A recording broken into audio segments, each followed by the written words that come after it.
It's the Cable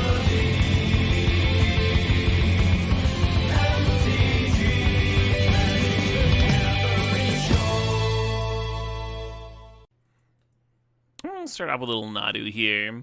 You could also first pick an Athari. They're pretty similar. Power level, able to, like, carry a game by their lonesome. Oh, nice Maze Lob. I mean, even I've taken short breaks from Magic. They were really short breaks, though. Like, half a year here and there. When I was in elementary school, I had some of my cards stolen, and so I like quit for half a year. When I was in college, I played Magic like off and on through college, but there were some sections where I just got like it got way too intense, trying to work and have like a full load, like an 18 credit load. But yeah, even in college, I made time for Magic most of the time. I'm kind of having it on here about this pick. You could take an Oddity. I'm not huge on Umezawa's. It is a 2-mana trigger for Nadu. I guess it's a thing to do. I'm going to go ahead and grab Teferi. Something that Teferi's going to play well with is if we end up with Birds of Paradise and such, Noble Hierarch. Dorks that play well in a Nadu deck, they're also going to let us play Teferi on turn 2. And that's a pretty good turn 2 play. Ooh, Bombardiers. All right, aggressive shift here. just the same 4 colors again. No, we're probably ditching either Nadu or Teferi, but I'm certainly playing this broadside. That is a bit of a signal. Hey, Fizzardrix, thanks for the sob, the 60 months there. Thanks for sharing that prime. Maze-Law took some breaks because they were playing a lot of Standard, and there were periods where they didn't care much for the state of the game. Take a break, come back. I think that's a pretty healthy approach to Magic, right? Like, if you're not enjoying your format of choice, set it aside for a bit, come back later, check it out later. That sounds super healthy. I'm kind of blessed in that I, like, really enjoy a bunch of different formats, so there has to be, like, several formats that are doing that at once before it starts to really impact me. Like, right now, I'm just, like, not playing much Standard. In another few months, maybe I'll like the next, like, Standard format. Mark took an 18-year break from Magic. That's a hell of a break. Very similar to my wife's break. She played in, like, between, like, 93 and 95. And then she took, like, about an 18-year break in there. I really enjoy Pre-Modern, and that's the one format where she just, like, knows none of the cards whatsoever. She calls it, like, both before and after her time. I'm going to grab Bristly Bill. I haven't really given up on this Nadu. That's a pretty good Nadu card. Flage is good, though. Flage is good just by itself. We could just be, like, Broadside Bombardiers. We could just be Boros. We could just, like, ditch, like, a lot of our first picks and just be Boros. I think that's probably better than being Rug Nadu with Bombardiers. I think Flage is a signal. Maybe it's oh, there's a plateau. All right. Enough flailing around. We got a deck. 3 cards. Let's go. I'm going to take Goblin Bombardment here over Oliphant. Oliphant's a good fixer, and it puts a card in the graveyard for Flage, which is really nice. Figure of Destiny is a Boros 1-drop, and it's not bad, but it's kind of fillerish. Bombardment, if I end up with a Johnny later, I'm going to be very much kicking myself for letting it go, because it just really makes that card turn into Overdrive. We can play a Suplex. Not great, not terrible. Pretty glad with my decision to shift into Boros so far. I guess we would have grabbed Noble there. That would have been okay. I think this is one of the few tracks I'm not huge on in this album. Interesting. Could take Lutri. I think I'm going to grab this Stoneforge.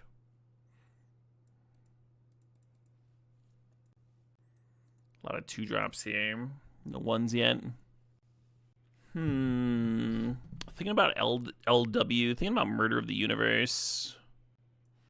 Let's listen to Murder of the Universe. I like that one. Ooh, Death Greeter's champion.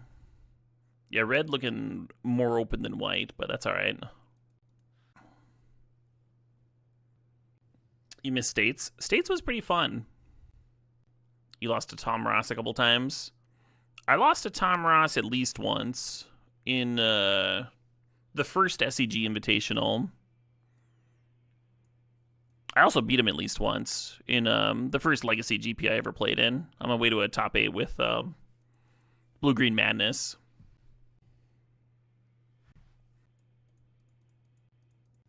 I remember he was playing Zoo, which was just like not a losable matchup for a pile of Vengevines, really. Like they're playing Lightning Bolts and you're playing like 4/3s for 0 mana that recur.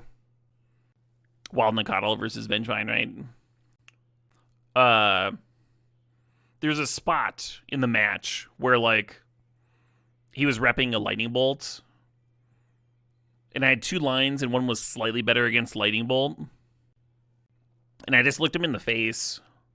And I said, and of course, you have the Lightning Bolt. And he goes, what? It's like his voice squeaks a little bit. Huh? I'm like, okay. That was a long time ago. That was like 2010. That was like 15 years ago. Oh, wow. We just got served at 4th, huh? Yeah, I think Broadside Bombardiers and 4th Aerolingus are like 2 of the best non-power cards in the cube. 2 of the very best. We have to pass Paragoyf. That's a bummer, but like, shit. Quinny Poo thinks that Standard shifts between the best format in Magic to the worst format in the game. I kind of agree, Quinny Poo. There's a lot of times that I've like resented having to play Magic as a competitive Magic player. But looking back, like when I'm like nostalgic for old formats and old decks and stuff, a lot of the times those are Standard decks. I kind of like Elspeth plus Jacked Rabbit. I wonder if that's more worth grabbing than like a Ghost Vacuum, like some sideboard card, right? Galvanic Discharge, Prismatic Vista, Arena of Glory, and Reprieve are all reasonable options. Oh, maybe I want that Cauldron Complete, huh? Turn this Stoneforge Mystic into a real threat. I think that's why we grabbed the Stoneforge. It's unfortunate, because I think without the Cauldron, I'd be on Vista. Just like one more piece of fixing, putting a card in the graveyard to Flage. It just fits, you know, it's just something that we kind of need. But I think this is ideal, and I want to make sure we get it. It probably will. That's all right. Probably will something anyway. Here there's a Sunbaked Canyon versus Containment Priest. Priest is pretty good. Sometimes main deckable, often just a good hoser. I'm going to take the land, I guess. You wonder if stores could do okay with retro standard tournaments? I know of a shop that's doing like retro modern stuff. It looked really fun. They invited me to come out and like help promote it, and it would have given me a chance to play Wake again. Really enjoy playing Wake. It was very tempting. But I decided that it would be biting off a little bit more than I could chew with the 365 going on.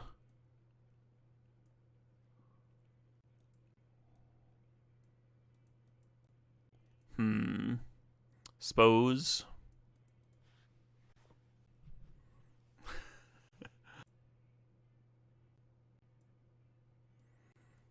Mazla, may I have your permission to send your comment to Tannen?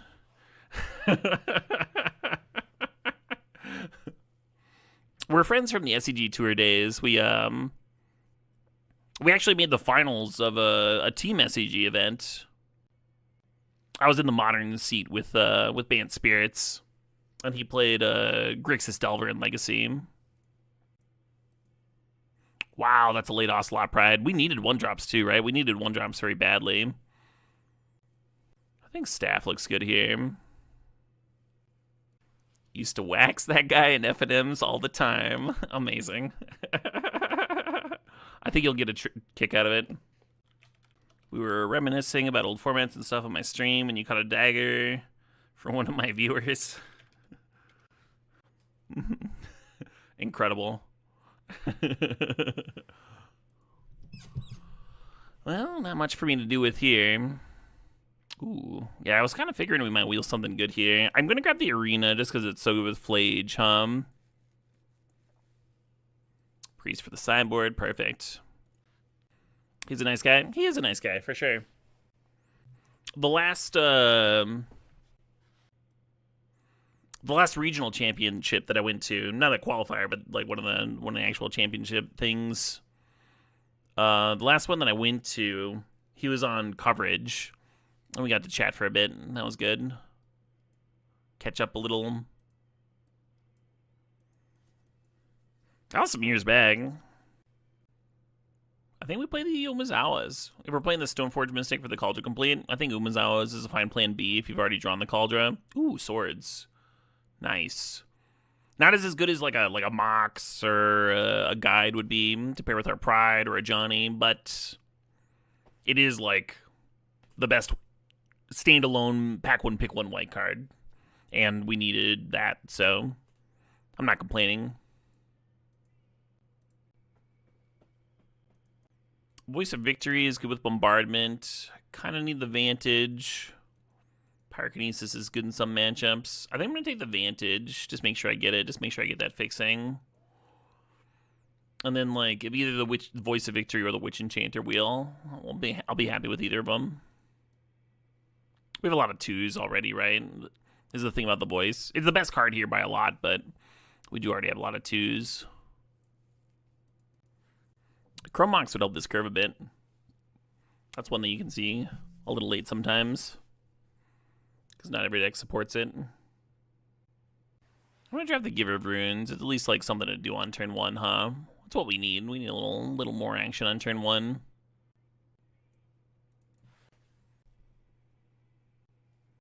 And Mother of Runes, why not? A Parallax Wave would really add a lot of oomph to this deck. Add a little bit of power. What's my highest world ranking? In comparison, like, what are you, world ranking on what? Chess. Ted finally. I am the world's #1 rated sealed player, according to the MTG ELO project. But Wizards doesn't really use ELO anymore. You saw me at a Pauper tournament at LA pre-COVID, and you were too nervous to say hi. Oh, you should have said hi. I would love that. Well, Palace Jailer helps a lot. Let's throw that in here. Yeah, the professor had invited me out to do a video, and then after we shot a video, we got Gut versus Solitude and Elspeth. Elspeth might actually be better than Solitude. We have some token synergies going on here. I'm gonna grab the Elspeth, actually. Yeah, after we shot the video, we flew down to LA and played that Pauper event. I think his rooms were getting comped for something he was doing with Wizards. So it was easy for him to comp me for that. Professor's pretty nice. He's left me with... I've worked with him on 2 different of his projects, and he left me with really good impression, really good vibes both times. Real class act. I think I'm grabbing the Lantern for the sideboard. We kind of need the Get Lost, but I mean, we got swords and stuff. We're okay. Right, I'm Rando? I'm the same boat. 5-man Elspeth has impressed me a lot. Plays really well with all these other token producers, can kill things. The 0-mana jump, just like jump my team, kill you, comes up a lot. Is Elspeth better than Gut? In this deck, I think so. If I was in a deck, if I had like a Thari here, if I already had a 5-drop, I'd be a little bit less excited about Elspeth. But that's the hole I have in my curve. Voice of Victory is really good. But we do have enough playables already, which kind of makes me want to take the Witch Enchanter. Because that gets to replace a land. Yeah, shit. I'm gonna grab the Voice. Voice is so good.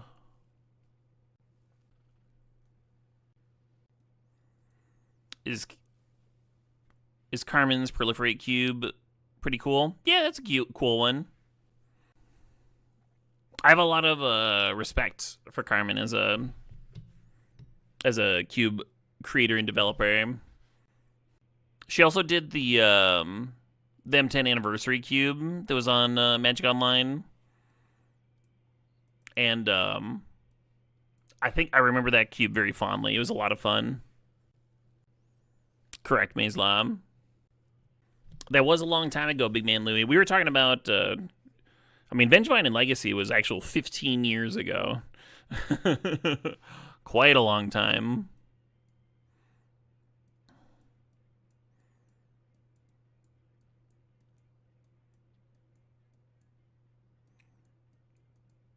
A little personal detail about Carmen that I probably shouldn't share. But y'all can probably keep a secret, right?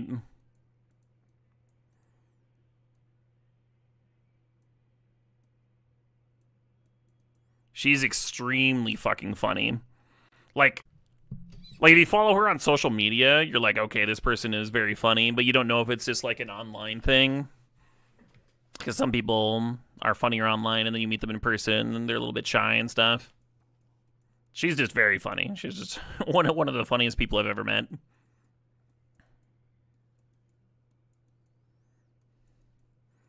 But don't tell anybody.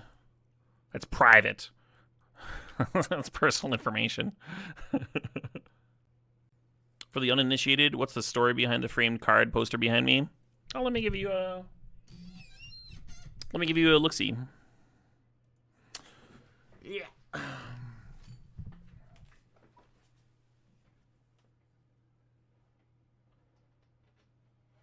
the bear. Okay. Yeah.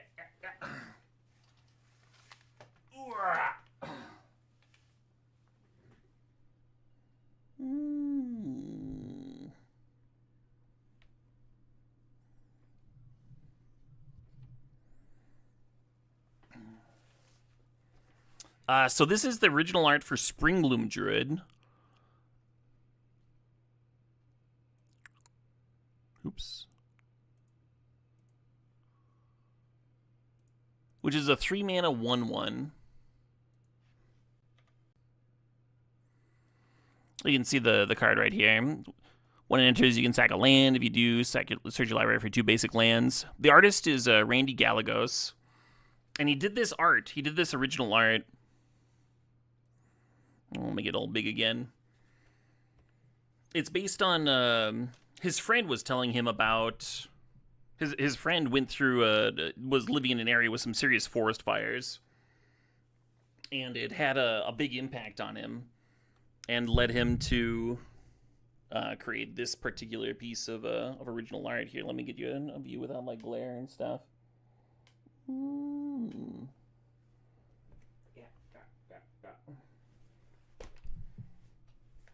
And there's a I have it framed with an artist proof that he hand painted a different version of the card with on the back. Let me see. You can see that here. So that's just like a different angle of the same character, right? Is what that is.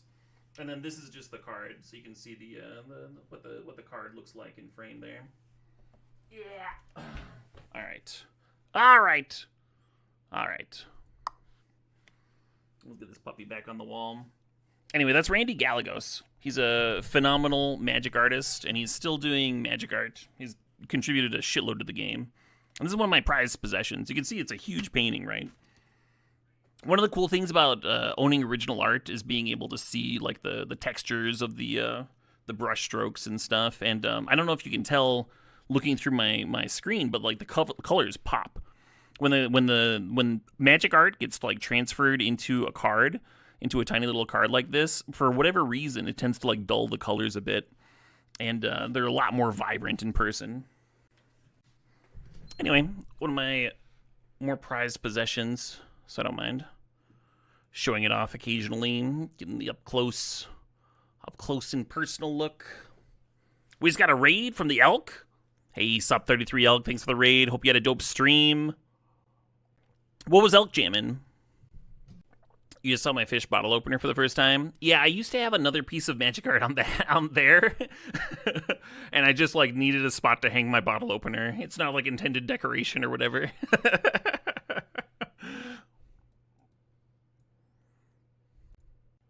The Squadron's okay. You could play it here if you really wanted to. It's just filler. Even in decks with a bunch of tokens, it's still kind of fillerish.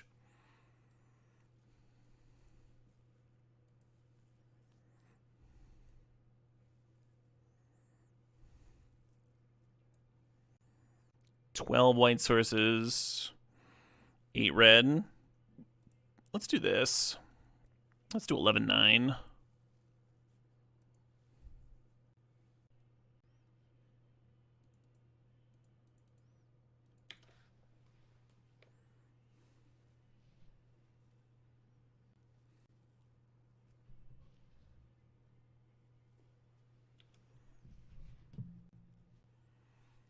Yeah, I don't know about all that, Alec. Okay.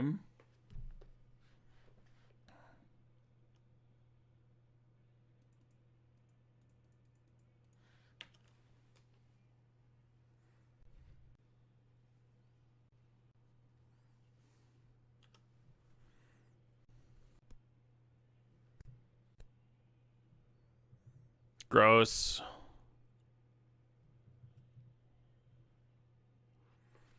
And we just bricked on land, I guess. Yeah, just replaying voice. Amped Raptor doesn't work under Teferi, right? Because you can't cast a card in the middle of the ability.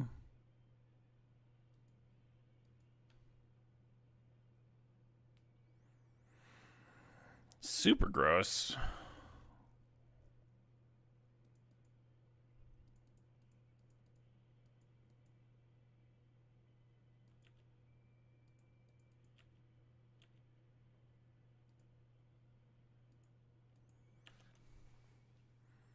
I was hoping to get the bombardment down so the Voice of Victory tokens could clear the Solitude.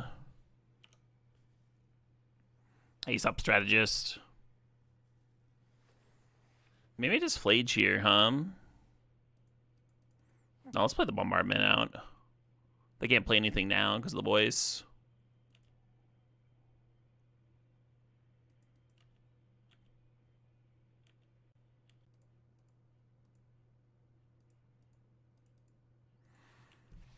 They had a nutty start, but I guess they're flooding. I kind of wonder why they didn't put Lucha to hand. Maybe they just forgot. Yeah, they must have just flooded to Bejeebus, huh? I thought I was so fucked, and then I got to win. The old flood v screw, huh? I guess they could have had a hand with, like, counters. Like, maybe they drew into counters after the voice. I could see that being frustrating.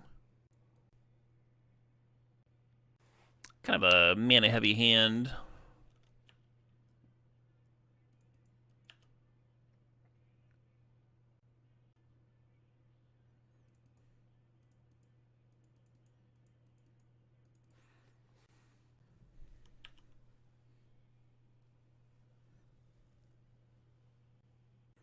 I think we're just going to staff next turn and activate.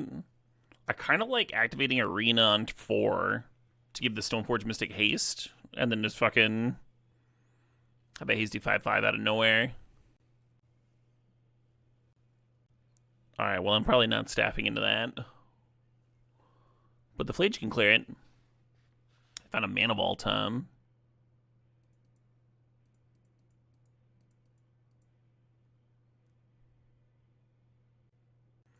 Why isn't there an old format with mana burn and damage on the stack? I believe there is. Isn't that 93-94? Don't they play with old rules? I know pre-modern uses modern rules. Oh, you should note that damage on the stack is actually new rules. Just true the call to complete. Original Magic used something called batching, and damage didn't stack.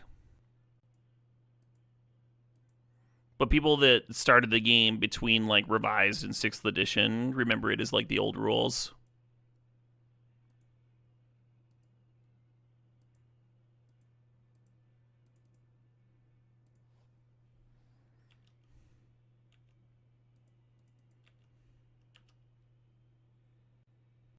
Most variants of 93-94 use modern rules plus mana burn. Nice.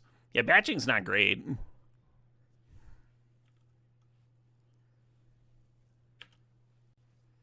Yeah, 93, 94 using damage on the stack would be weird. It would be weird, yeah. Kind of hoping they don't have a clean answer to my germ here. Oh, they have a clean answer to my germ. Shit. Fuck. Well.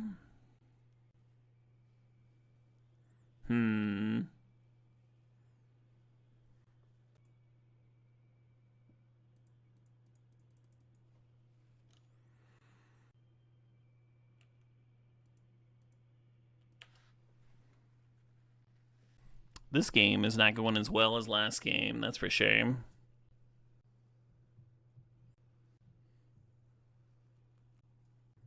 So my own Elspeth is not a very good answer to theirs. Because they just like jump their team and kill mine.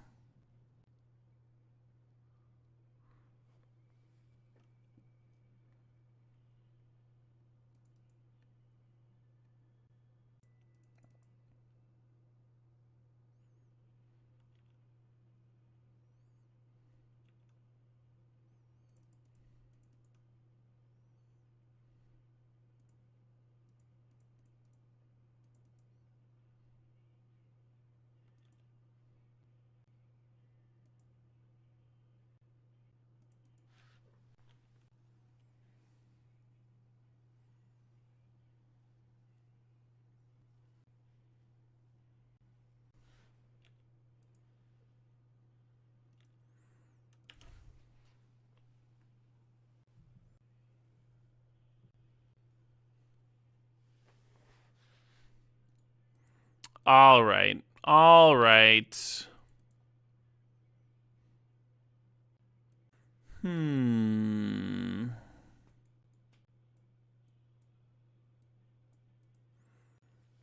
I'll play Squadron. Could play Burst Lightning. It's got Portable Hole for Burst Lightning. Think about Phoenix, just like more hasters is good against a bunch of walkers. I'm just gonna cut Umazawas for Phoenix. You said Icy Manipulator was never particularly good. I don't think that's true. Manipulator has done well in standard formats before. Think about Adrian Sullivan's Eminent Domain deck.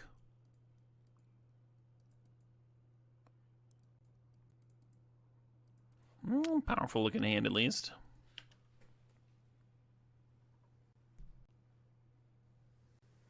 Daiko says, hey, Caleb, I never used to care much for Limited, but I've been getting really into drafting the last year or so. What's our recent standard set in terms of draft formats? My favorite recent standard set. I really liked the Kamigawa, Neo Kamigawa or whatever. That one was probably my favorite. The recent crop.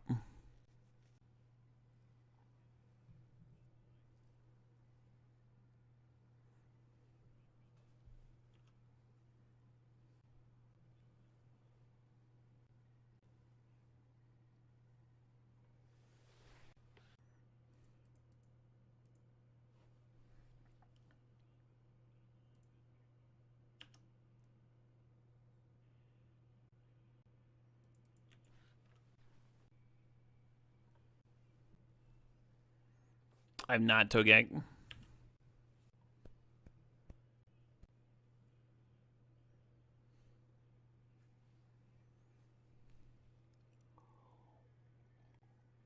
Boomerang? Boomerang has a ton of reprints, yeah. Oh, they had to tap the Mana Vault to play the Teferi. Wild.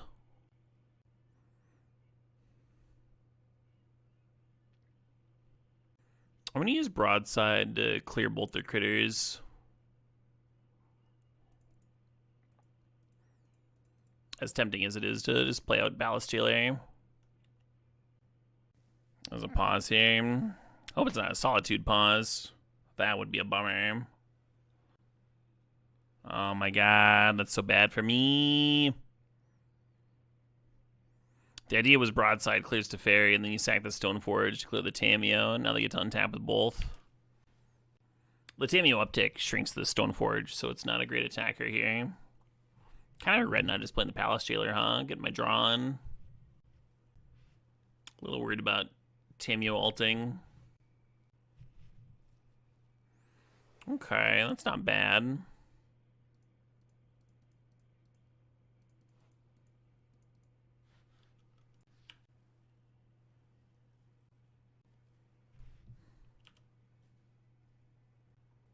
Was Boomerang used in Twin? No. The last time I remember... Oh, it wasn't even Boomerang. So there's a sorcery speed Boomerang that got used with the sorcery... It was like a blue-red Ponza deck with a red haster that power and toughness was equal to the number of sorceries you controlled in the graveyard. Yeah, I have no way. But it's not the same thing as Boomerang. I have played Boomerang and Popper, which is not really the same thing.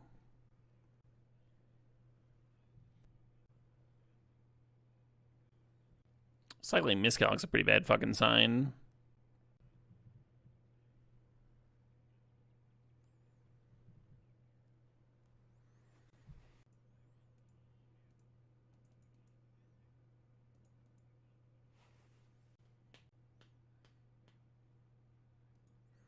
Well, that's a bad fucking sign.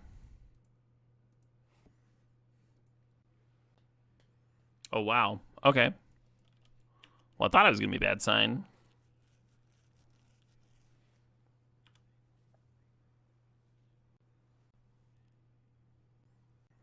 Magdeburg was your first standard deck? Oh, very fun.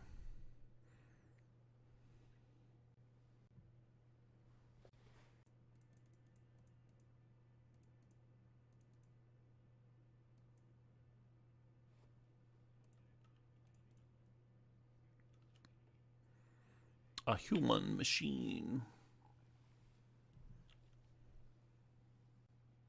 I think the Abteraptor should have been boarded out against the Teferi opponent, actually. I don't think it works. Your first deck was a create ape aggro monstrosity. I mean, that sounds pretty sweet, actually. Yeah, my first standard deck, or the first deck that I ever registered for a standard tournament, was like a mono black control brew using Promise of Power.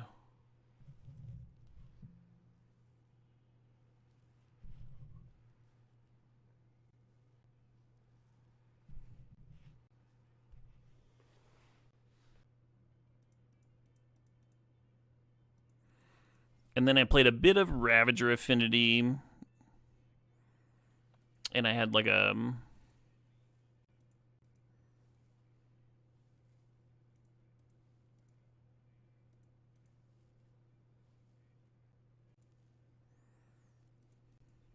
I had some cool blue ramp decks around that time period. We lost the Bombardiers, but this is still a cool Cascade. Get an extra token because of the Elspeth passive, of course. How long into my Magic career was it until I started grinding? So when I was in high school and college, I realized that I was better than my playgroup, and I would try and like build people decks to like be more competitive and like travel to tournaments and stuff and whatnot, and that was kind of fun.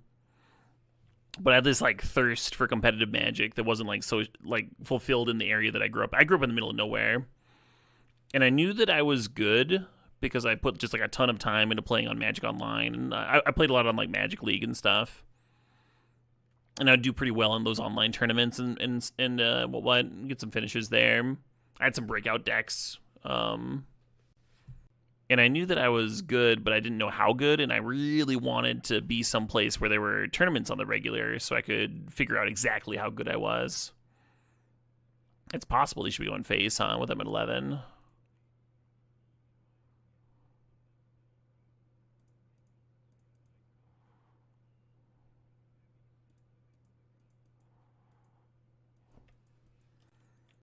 So it was very satisfying to start like top 8ing GPs and stuff.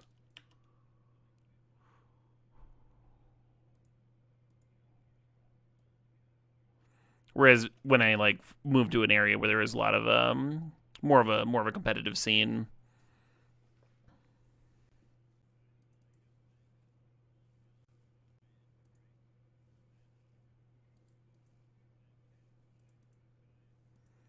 Kill this fucking Tameo hum.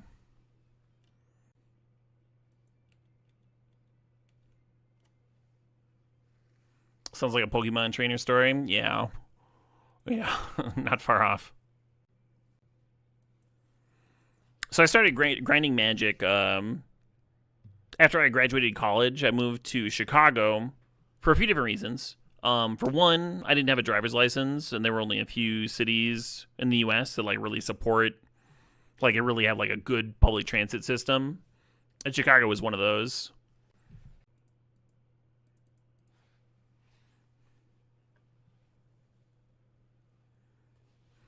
Another reason, one of my friends from college had a spot for me. They were like, "You can come live here."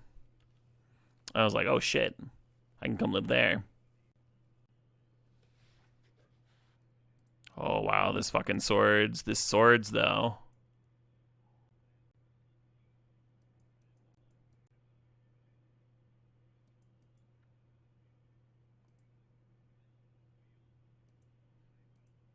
I win. And I was bleeding money and sending out job applications. Doesn't actually pay very much if you're not actually finding work and stuff. And I found that on nights where I just like went to tournaments and played, I was at least in the black. Like I wasn't losing money on those days. So I started playing more and more tournaments, started sending out fewer and fewer applications.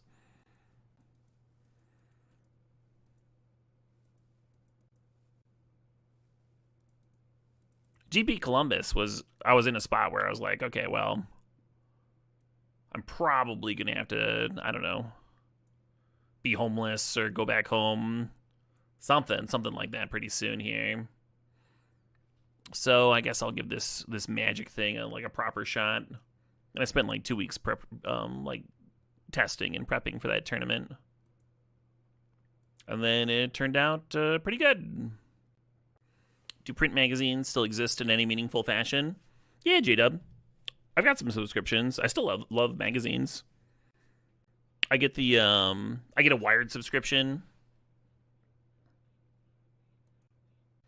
I recently ordered a booze magazine on a viewer suggestion.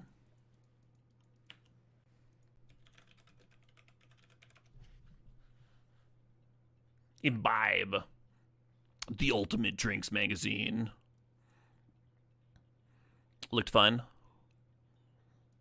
I haven't read it yet, but Wired I can 100% fucking vouch for him. Really happy with that one. When I was in high school, I would have like 4 or 5 different magazine subscriptions going at once, though. My favorite was Computer Gaming World. And it did give me like an inkling that like, okay, I can probably do something in the gaming sphere.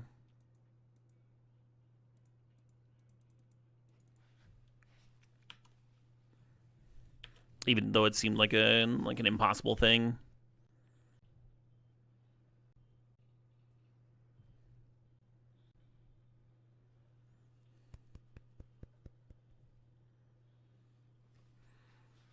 Let's fuck up that Kaido hum.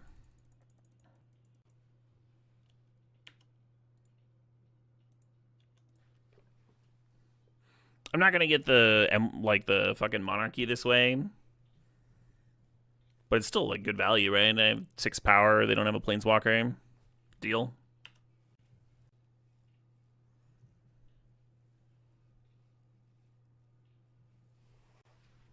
Ah, that's a bummer, Funkified.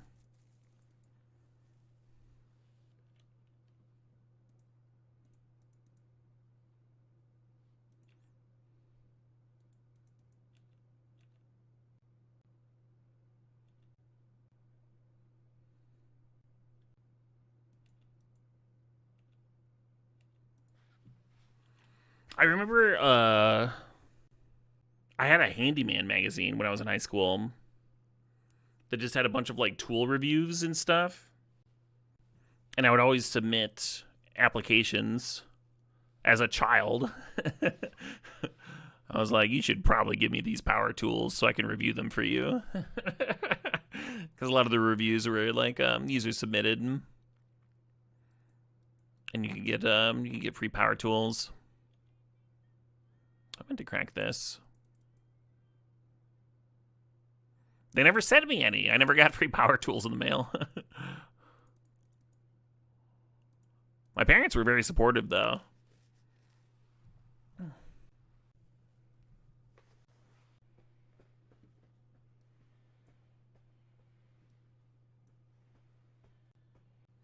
think this all makes sense. Maybe I should play a Leyline Binding to have like one more actual answer to the One Ring. Absent is sort of an answer. Maybe it's better than Binding here. Ace up Tannen. I don't know what to cut for this Absent. Maybe just Raptor.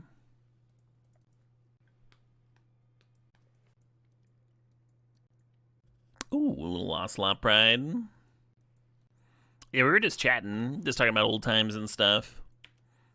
And your name came up, and I thought it was hilarious. Tana just catching strays out of nowhere.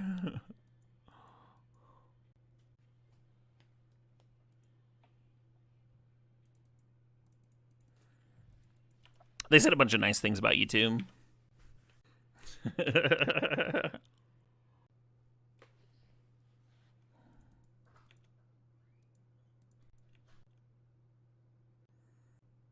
little bit worried about running out the Stoneforge Mystic and the Toxic Deluge and then the 7 drops trapped in my hand. Maybe I shouldn't.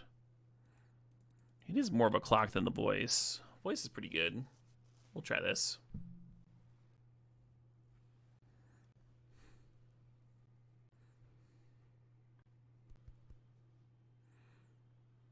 Fair enough.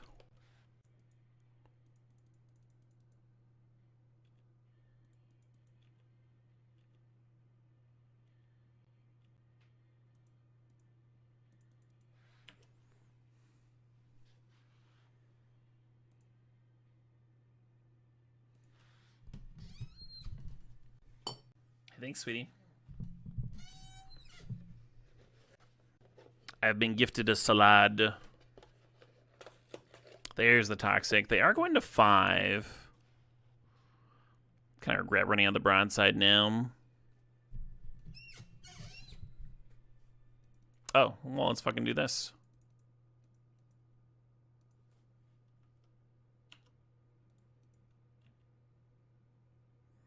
They go to 1.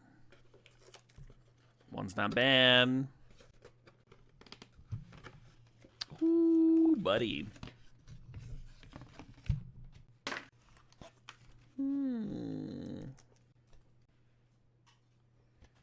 We got some avocado. Avocado's looking a little sad, but the steak slices are looking good. And there's like a couple different kinds of dressing in here. I win. We got ourselves another finals. Let's jam it. Right as the food shows up.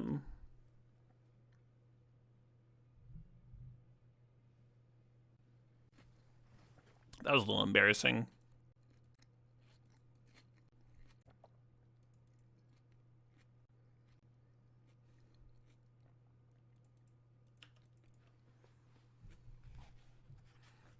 My kitchen is indeed okay. It was just a matter of, like, forgetting that I was multitasking and had a burner on. I felt very silly, though. Wow, my 2-drop just resolves against Double Island. All right.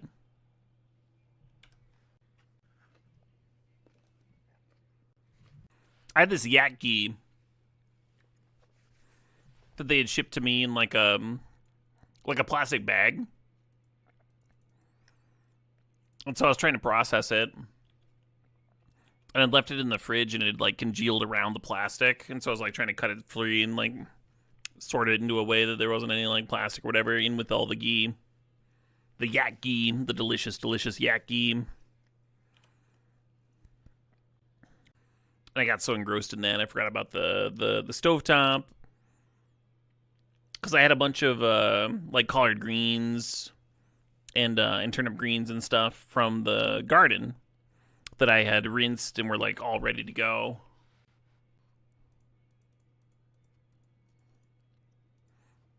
that I was gonna like cook in some pig fat. I was gonna use the yak ghee with.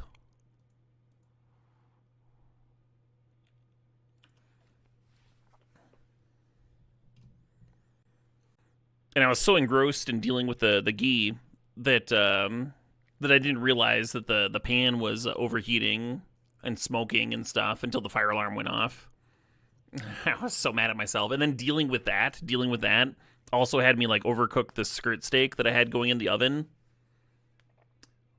which wouldn't have happened. Which wouldn't have happened at all if my grill was operable. Because I'd originally thrown the skirt steak on the grill and I was going to cook it low and slow, and it would just like take its time and I could get to it whenever.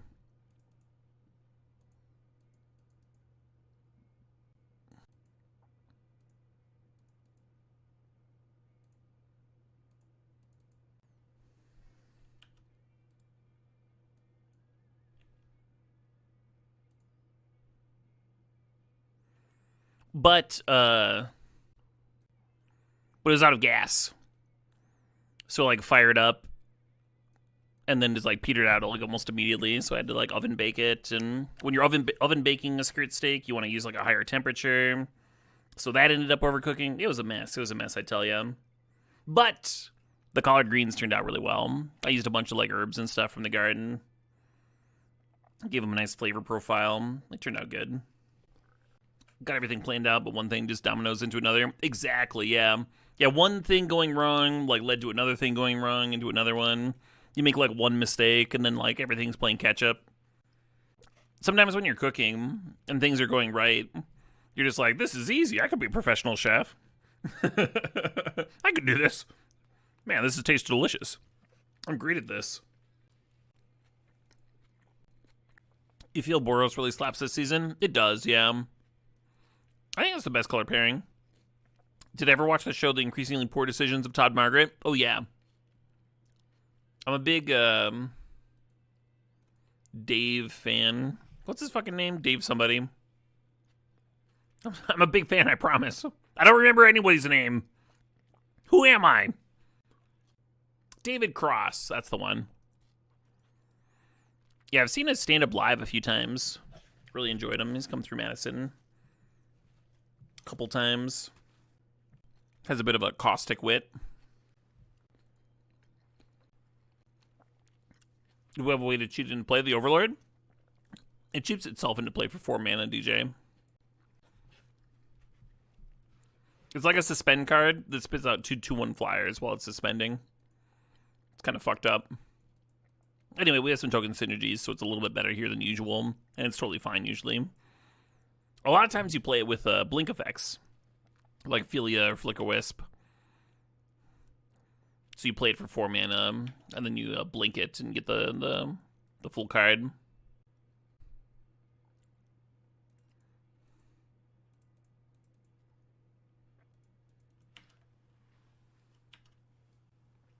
He was so good on Arrested Development.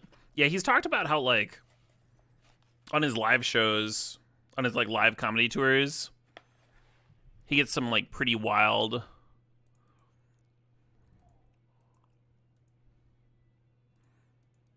He gets a pretty wild variety of people, of fans. I really want a Death Greeters here, the Jacked Rabbit, and just make a shitload of tokens. I want Bombardiers, though.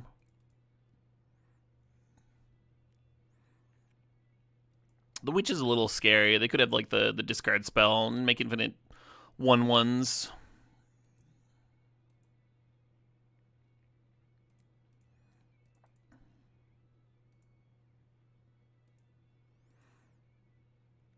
So, like, for his comedy tours, he'll have people showing up that are, like, actually fans of his comedy, going back all the way to when he was doing, like, improv and stuff, or his sketch comedy that he did with old What's-His-Face. Was that Mr. Show? Was that him? Anyway, I didn't watch it. But then he'd also get people from Arrested Development, or people from... Yeah, fine. He did a bunch of movies in the 90s. and he'll get like people in that that remember him from those. And his stand-up comedy is very different. Than it's a lot more. I would say caustic.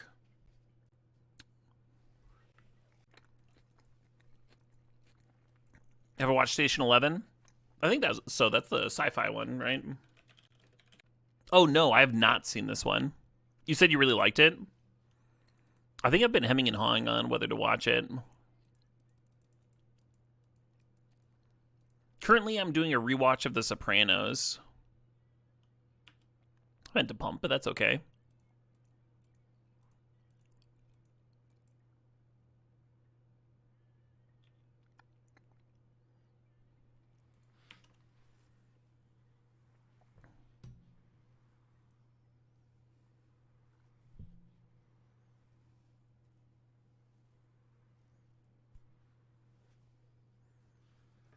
Nice. Got a little trophy there. Regular old Boros.